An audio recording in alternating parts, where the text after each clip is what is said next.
போலி எத்தனை பேத்துக்கெல்லாம் ரொம்ப பிடிக்கும். அதே மைதாவில் இருக்கங்காட்டி எத்தனை பேர் அவாய்ட் பண்ணியிருப்போம். ஆனால் நம்ம இப்போ பார்க்க போகிறது கோதுமையில் செஞ்ச போலி.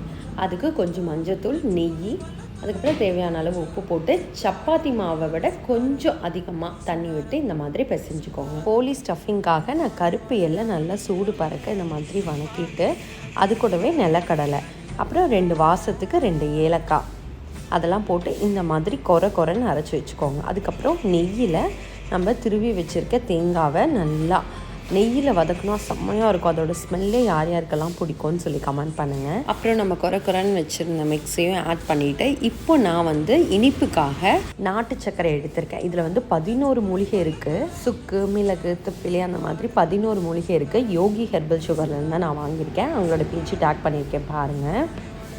நெக்ஸ்ட்டு சப்பாத்தி மாதிரியே இலையில் கொஞ்சம் நெய் விட்டு இந்த மாதிரி கையில் கூட நீங்கள் பண்ணலாம். அப்படி இல்லைன்னா நீங்கள் சப்பாத்தி மாதிரியும் உருட்டிக்கலாம்.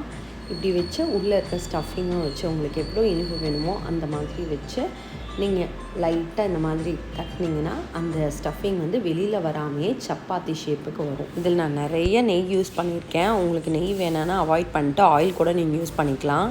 அப்படியே வாழை இலை நீங்கள் தோசைக்கல் மேலே போட்டு அந்த வாழை இலையை மட்டும் எடுத்திங்கன்னா சப்பாத்தி ஷேப் அப்படியே மெயின்டைன் ஆகும். அப்படியே கொஞ்சம் நெய் விட்டு சப்பாத்தி சுட்டுற மாதிரி சுட்டு எடுத்திங்கன்னா கோதுமை போலி ரெடி. உங்கள் குழந்தைங்களுக்கு ஈவினிங் ஸ்நாக்காக கூட பண்ணி கொடுக்கலாம். ட்ரஸ்ட் மீ, அவங்களுக்கு ரொம்ப பிடிக்கும். இது நீங்களும் ட்ரை பண்ணி பார்த்துட்டு எப்படி இருக்குன்னு சொல்லுங்கள்.